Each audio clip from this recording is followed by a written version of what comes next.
सरस्वत्यै नमो नमः। ओम वरप्रदाय नमो नमः। ओम महाभद्राय नमो नमः। ओम महामायाय नमो नमः। प्रेम से बोलिए सरस्वती माता की जय।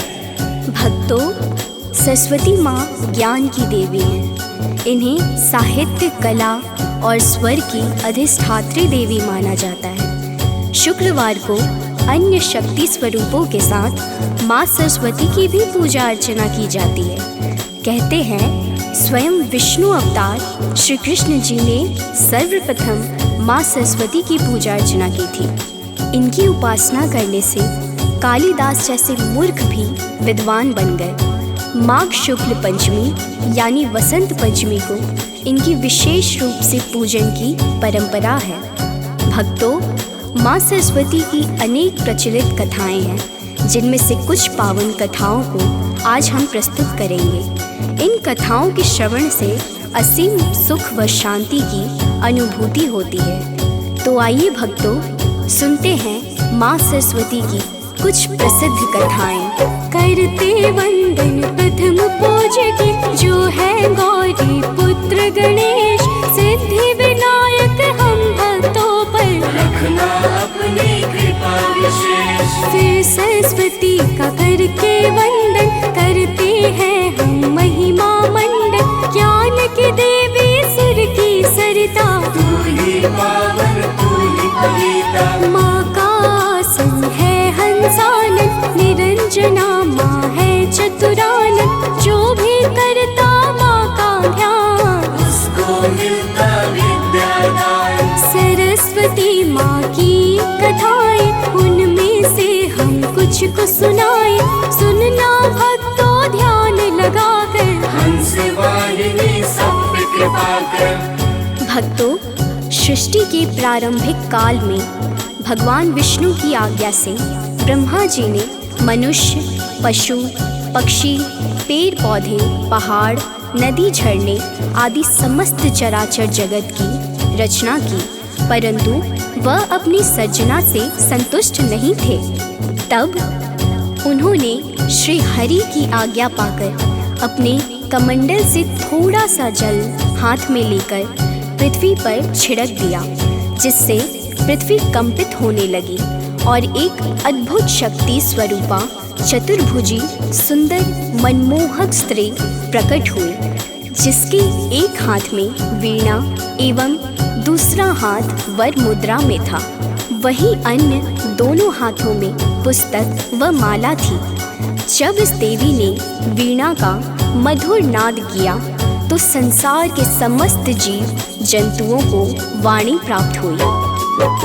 जब श्री विष्णु की आज्ञा पाया, तब ब्रह्मा ने सृष्टि बनाया। नदी, झरने और पेड़ पहाड़, सृजित किया है धरा श्रृंगार। पर यह धरा थी बिल्कुल निर्जन। तब ब्रह्मा ने रचा नारी नर, सृष्टि रच के ब्रह्म पछताए।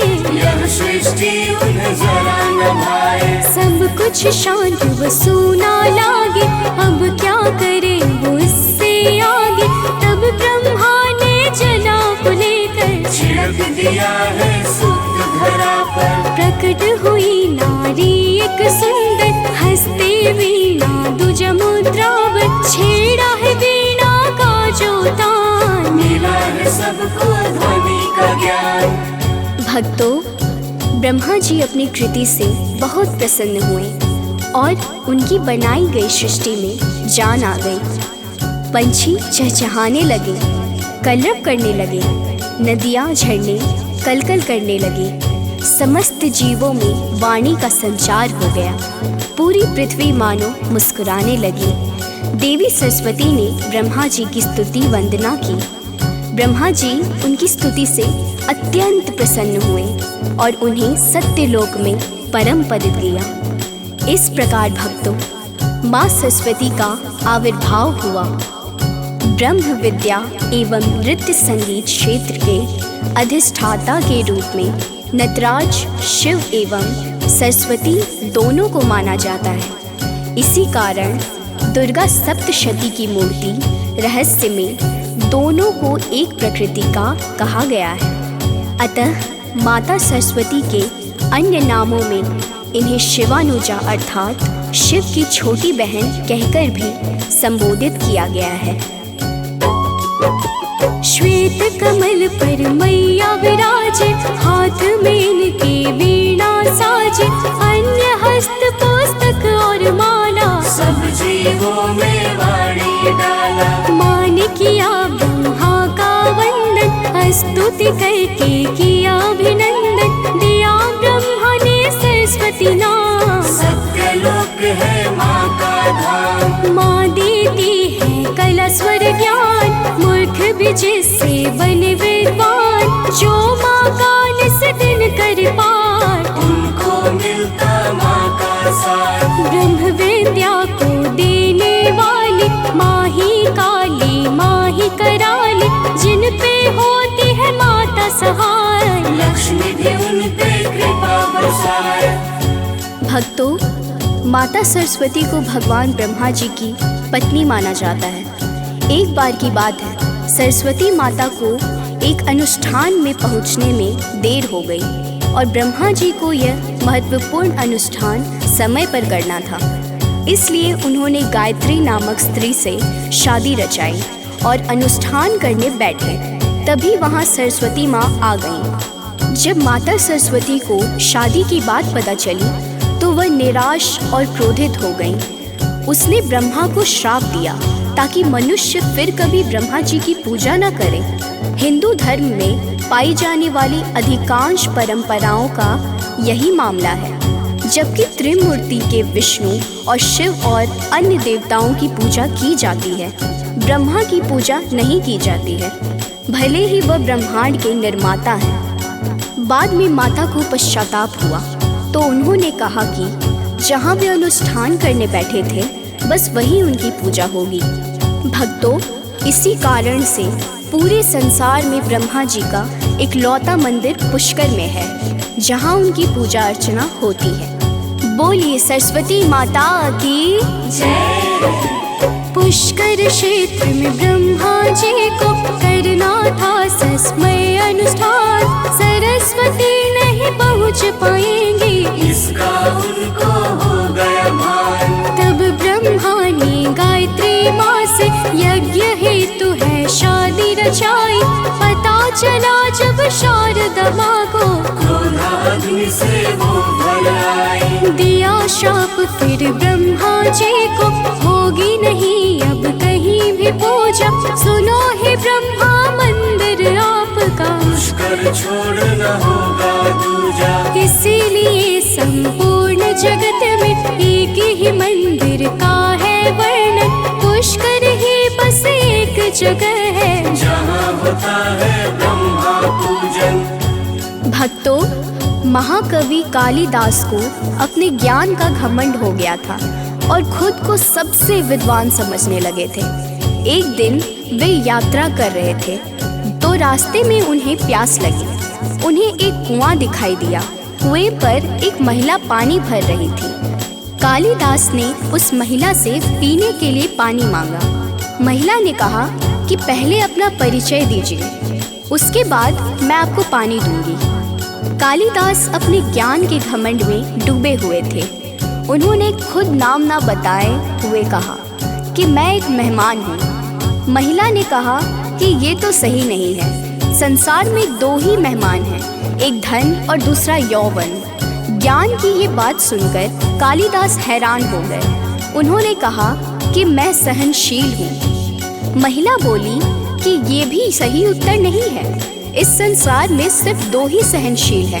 पहली धरती है जो हमारा बोझ उठाती है, दूसरे सहनशील पेड़ हैं जो पत्थर मारने पर भी फल नहीं देते हैं। कालिदास को समझ आ गया कि ये महिला कोई विद्वान है।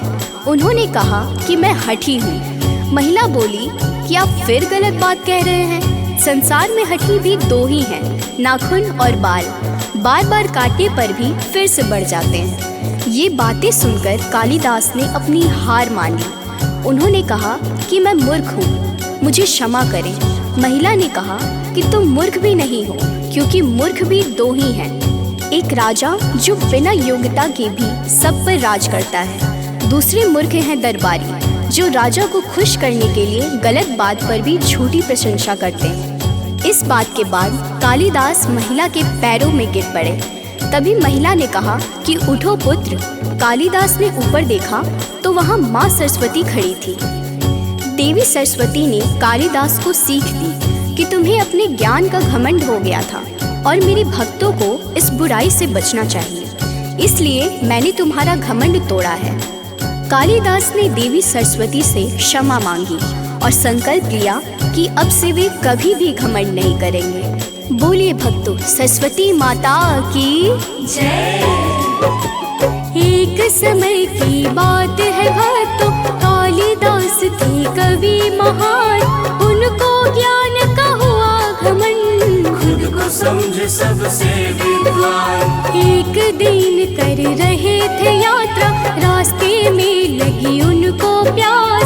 देखा कुएं पर जो महिला को, आ गए झट से उनके पास। कहा हे माते पानी पिला दो, अतृप्त कंठ को तृप्त करा दो। कहा महिला ने परिचय दीजिए, उसके बाद ही पानी पीजिए। जीत न पाए करके शास्त्रार्थ, फीका पड़ गया उनका ज्ञान।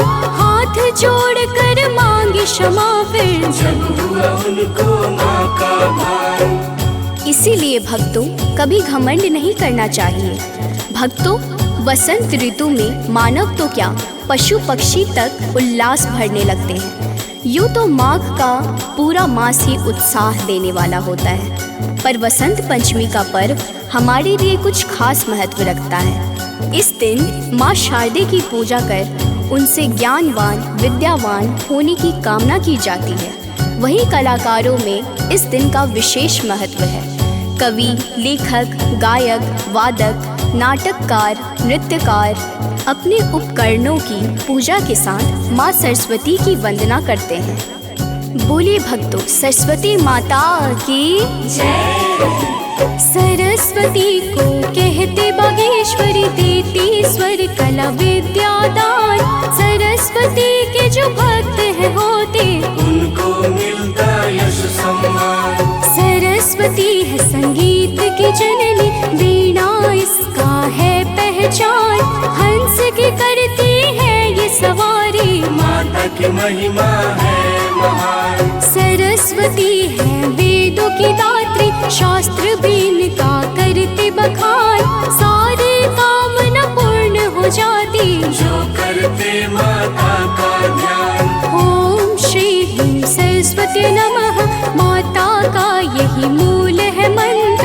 होते उन पे विशेष कृपा, जो घर में रखते सरस्वती यंत्र। ऋग्वेद में देवी सरस्वती को मनुष्य की बुद्धि, ज्ञान और मनोवृत्तियों का संरक्षक माना गया है। देवी सरस्वती के गुणों को जितना समझो उतना कम मालूम पड़ता है। माँ सरस्वती का प्रकाट्य माघ माह के शुक्ल पक्ष की पंचमी को हुआ था। इस वजह से हर साल सरस्वती पूजा होती है। इस तिथि को वसंत पंचमी और श्री पंचमी भी कहते हैं। माँ सरस्वती को माँ शारदा, भगवती, वीणा वादिनी, वाग्देवी, बागीश्वरी आदि नामों से पुकारते हैं। उनको पीला रंग प्रिय है, इसलिए वसंत पंचमी पर सरस्वती पूजा में पीले वस्त्र, पीले फूल, पीले रंग की मिठाई आदि चढ़ाते हैं। प्रेम से बोलिए, सरस्वती माता की जय।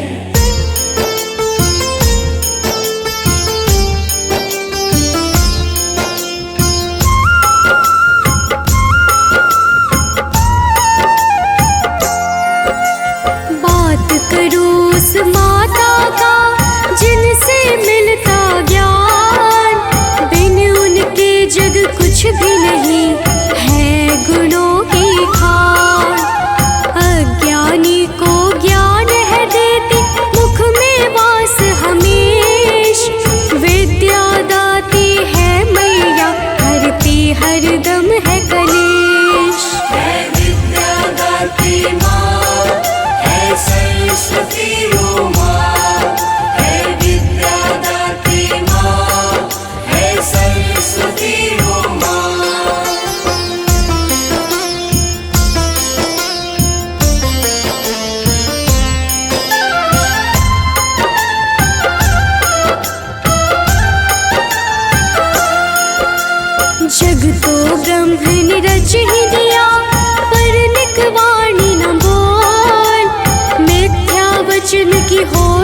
रची दुनिया भी डावाडोल। कर रचना तब ज्ञान के हाथ कमंड सरकार। ज्ञान की देवी प्रकट हुई करने जग का उद्धार। है विद्यादात्री माँ, है सरस्वती माँ, है विद्यादात्री माँ, है सरस्वती माँ।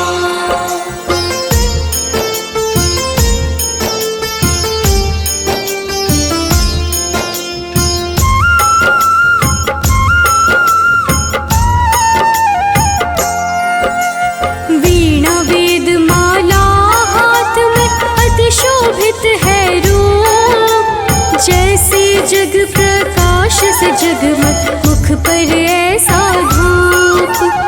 वेद पुराण में वर्णित है माँ का ये स्वरूप। जिनसे जिह्वा चंचल है ना जिह्वा मुख चूप। है विद्यादात्री माँ, है सरस्वती माँ, है विद्यादात्री माँ, है सरस्वती माँ।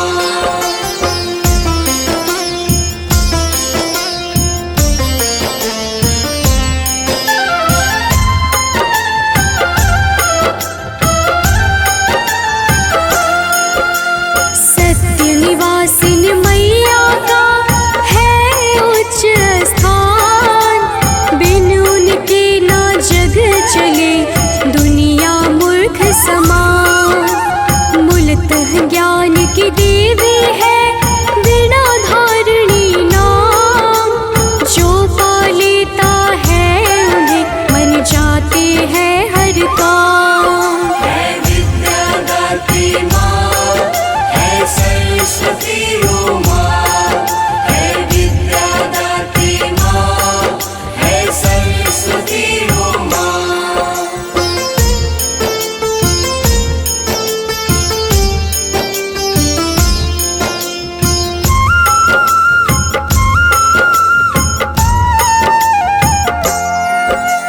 करूँ मैं विनती कर जोरी सब पे रखना ध्यान। हम बालक अज्ञानी माता करना तुम कल्याण। तुम बिन जगना दिनचर्या ना छाओ ना धो। सद्बुद्धि तुम दाती हो ज्ञान का रूप। है विद्यादात्री माँ, है सरस्वती माँ, है विद्यादात्री माँ, है सरस्वती माँ।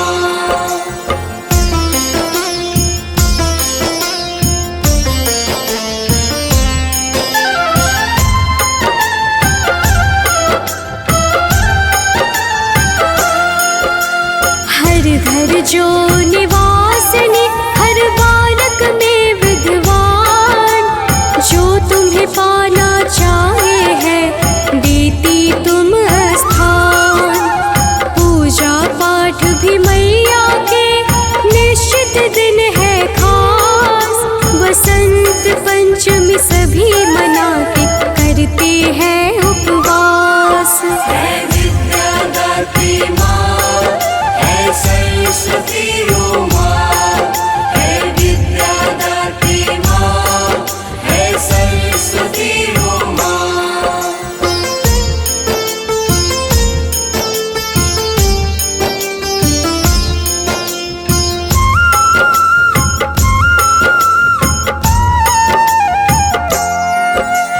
ज्ञान चेतना माँ से मिलता माता है परिपूर्ण।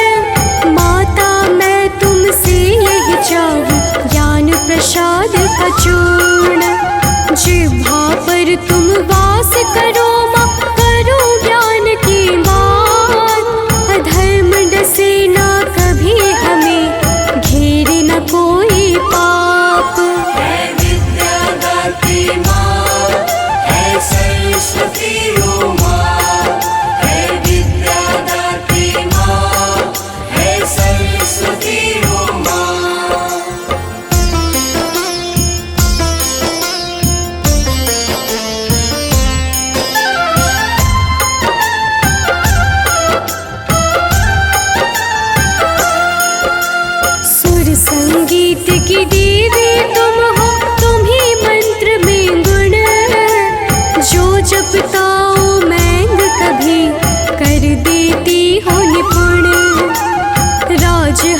पर शोभित माता, अजब है मीठा भाव। हर बालक बस तेरा चाहे, सफल होने का छाव। है विद्यादात्री माँ, है सरस्वती ओ माँ। है विद्यादात्री माँ, है सरस्वती ओ माँ।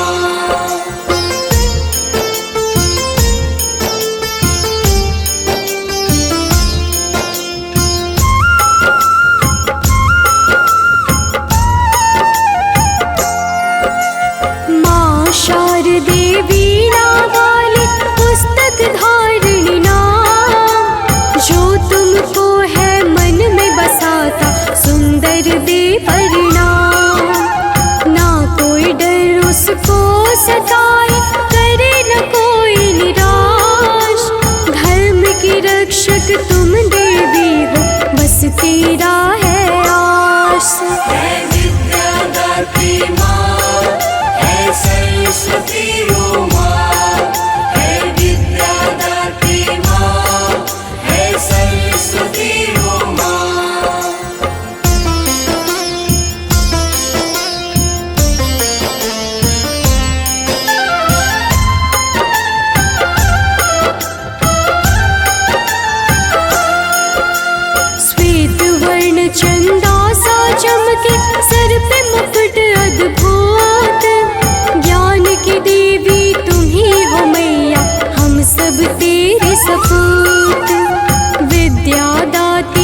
जो मेरा मन विचलित हो, गलत हो मन की चाह, वीणा धारणी कलम की देवी तुम्ही दिखाना राह।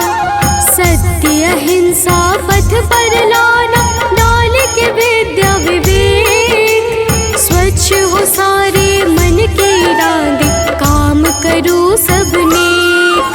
है विद्यादात्री माँ, है सरस्वती ओ माँ, है विद्यादात्री माँ, है सरस्वती ओ माँ।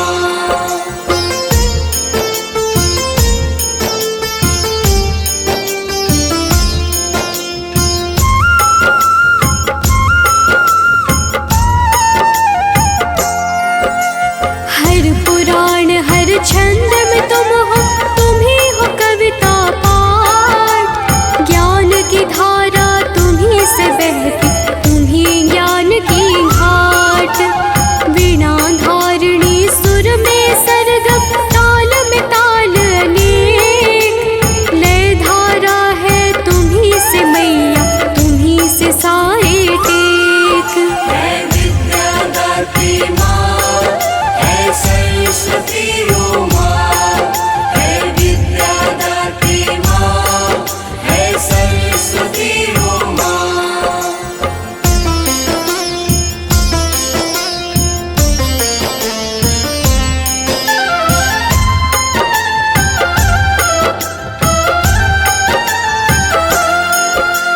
प्रजापति स्वयं मनो, सप्तऋषि सत्काम, तुमसे जुड़ा है धर्म यहाँ, तुम्ही से इनका नाम। विद्या ज्ञान की जड़ तुम्ही हो, रहना माँ सन्मुख, घर मेरे तुम वास करो, डसे न कोई दुख। है विद्यादात्री माँ, है सरस्वती ओ माँ, है विद्यादात्री माँ, है सरस्वती ओ माँ।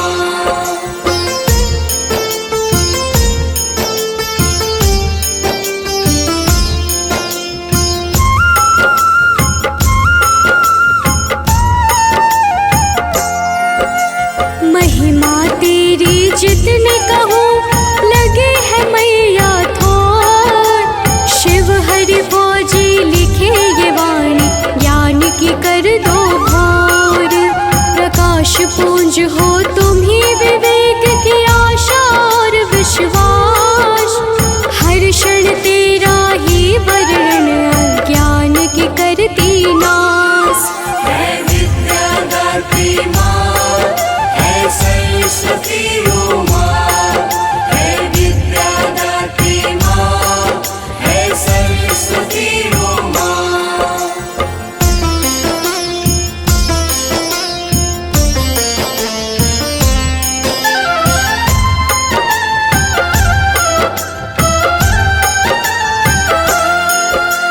चरण कमल में रख लो मैया, विनती भाव है मोर, ज्ञान की देवी हो मैया, ज्ञान हाथ तेरे डोर। हर पल हर दम बस ये चाहूं, नए बने सब में, तेरी कड़ी जब जोड़ पिरो, बन जाए एक गीत। है विद्यादात्री माँ, है सरस्वती ओ माँ, है विद्यादात्री माँ, है सरस्वती ओ माँ।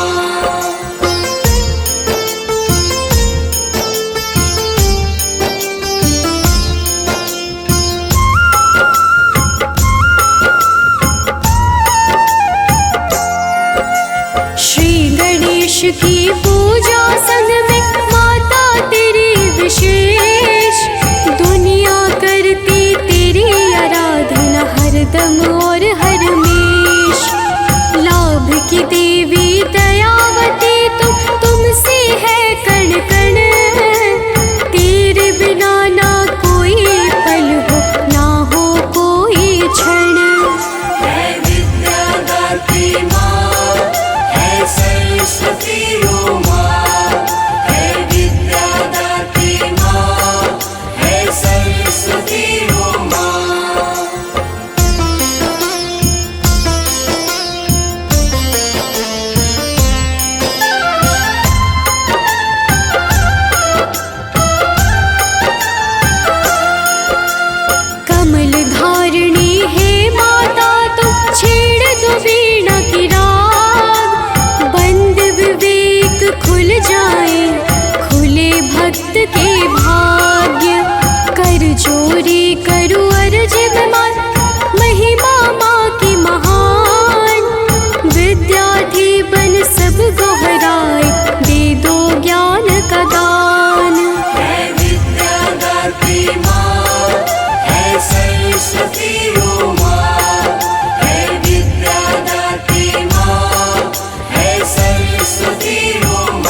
विविध प्रकार। तुम बिन माता सब अधूरा, शब्द हो चाहे साहित्य। तेरी आशीष से सब संभव है, नाटक नाट्य नृत्य। है विद्या दात्री माँ, है सरस्वती ओ माँ। है विद्या दात्री माँ, है सरस्वती ओ माँ।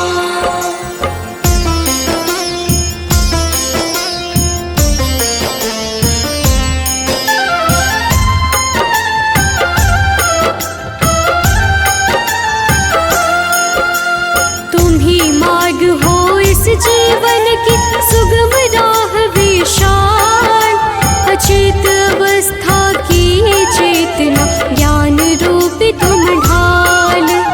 आओ माता कर जग में, जग को राह दिखाओ। भटका राही राह निहार, राह की राज समझाओ। है विद्या दात्री माँ, है सरस्वती ओ माँ। है विद्या दात्री माँ, है सरस्वती ओ माँ।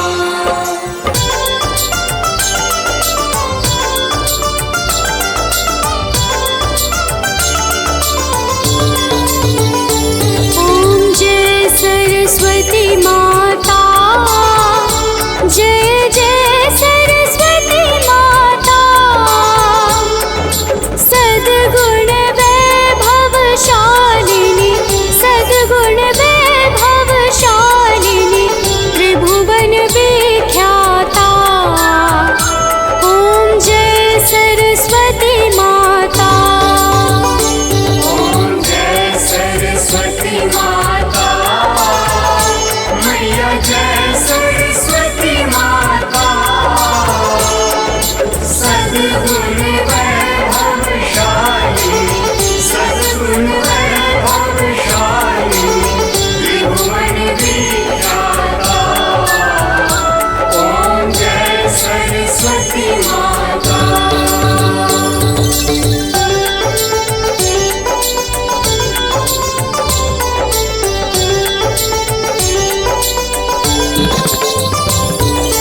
चंद्रवदनी पद्मासिनी, धृति मंगलकारी। मैया धृति मंगलकारी। सोहे शुभ हंस सवारी, शुभ हंस सवारी। अतुल तेज धारी। ओम जय सरस्वती माता।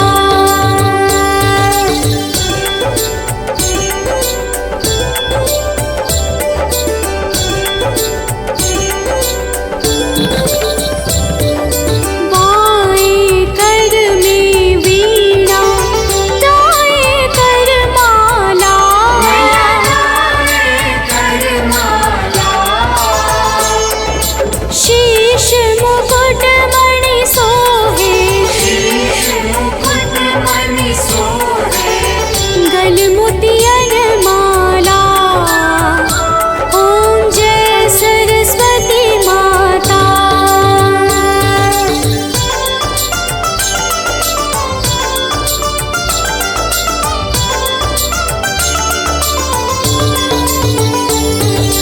देवी शरण जो आए, उनका उद्धार किया। मैया उनका उद्धार किया। बैठी मंथरा दासी, बैठी मंथरा दासी। रावण संहार किया। ओम जय सरस्वती माता।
जग निस्तार करो, ओम जय सरस्वती माता।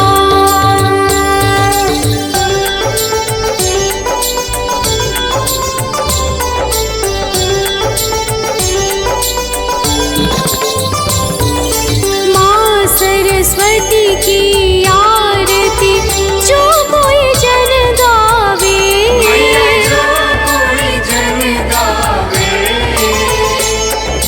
हितकारी सुखकारी, ज्ञान भक्ति पावे, ओम जय सरस्वती माता। जनक जननी पद्मरज, निज मस्तक पर धरी, बंदो मातो सरस्वती, बुद्धि बल दे दातारी। पूर्ण जगत में व्याप्त तब महिमा मित अनंतो, दुष्ट जनों के पाप को मातु तू ही अब हंतु।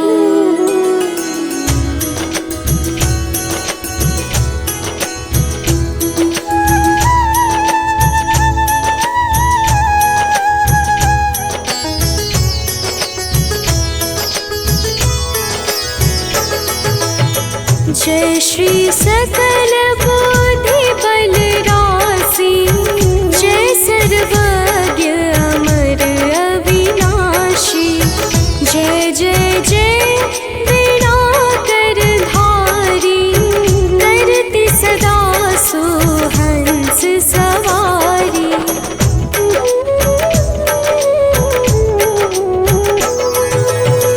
रूप चतुर्भुज विश्व अंदर विख्याता, जग में पाप बुद्धि जब होती, तब ही धर्म की फीकी ज्योति, तब ही मातु का निज अवतारी, पापहीन करती महतारी। वाल्मीकि जी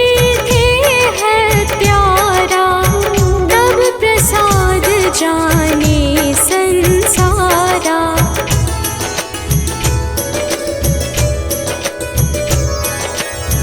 रामचरित जो रचे बनाई, आदि कवि की पदवी पाई। कालिदास जो भय विख्याता, तेरी कृपा दृष्टि से माता। तुलसी सुर आदि विद्वाना, भय और जो ज्ञानी नाना। तिन्ह नार रहे अवलंबा, केवल कृपा आपकी अम्बा।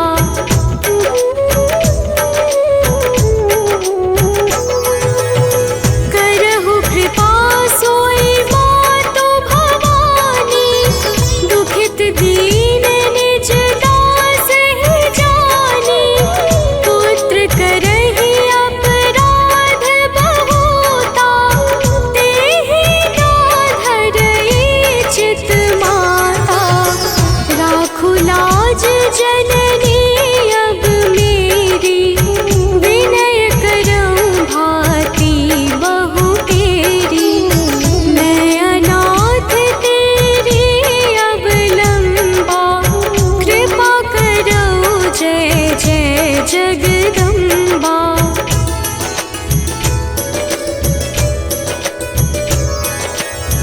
मधु कैटभ जो अति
जगदम्बा। जग प्रसिद्ध जो शुंभ निशुंभा, क्षण में बांधता ही तू अम्बा।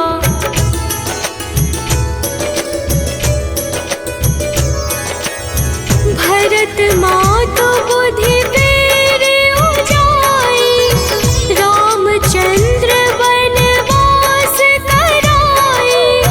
एहि विधि रावण वध तू कीन्हा, सुर नर मुनि सबको सुख दीन्हा।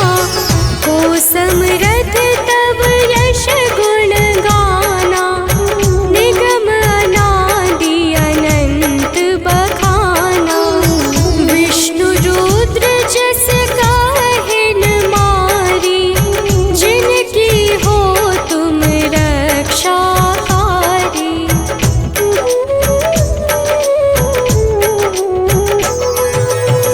रत दंत कार शताक्षी, नाम अपार है दानव भक्षी। दुर्गम काज धरा पर कीन्हा, दुर्गा नाम सकल जग लीन्हा। दुर्ग आदि हरनी तू माता, कृपा करहु जब जब सुख दाता।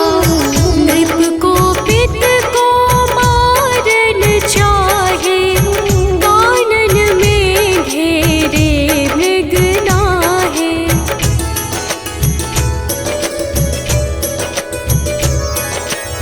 सागर मध्य पोत के भंजे, अति तूफान नहीं को संगे।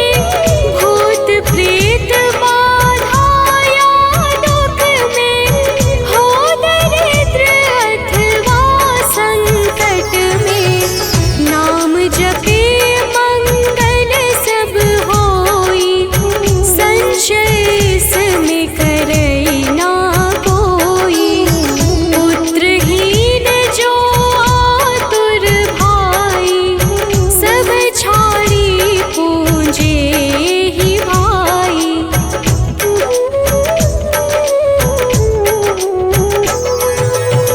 करे पाठ नित यह चालीसा, होय पुत्र सुंदर गुणईशा। धूपादिक नैवेद्य चढ़ावे, संकट रहित अवश्य हो जावे।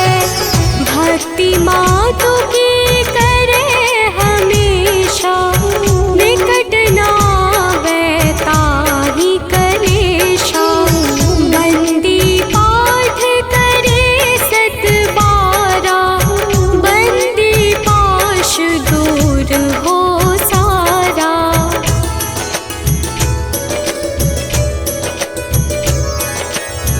बंदी पाठ करे सत बारा, बंदी पाश दूर हो सारा।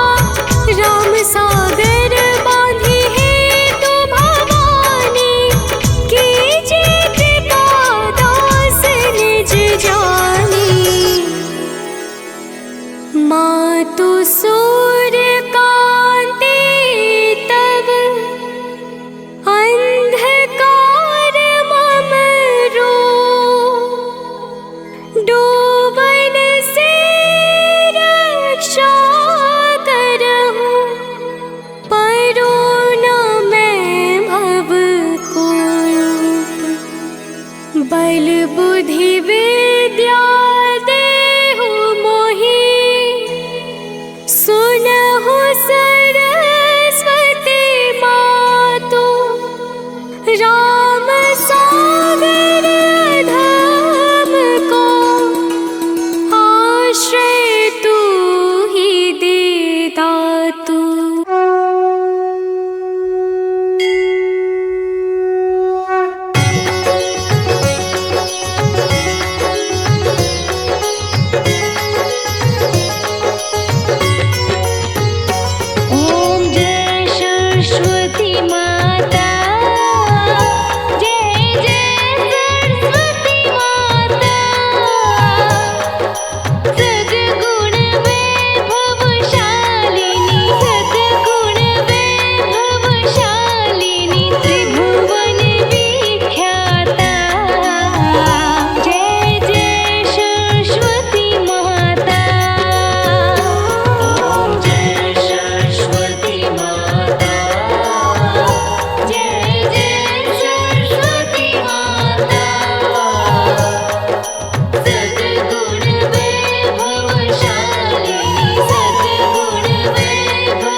जग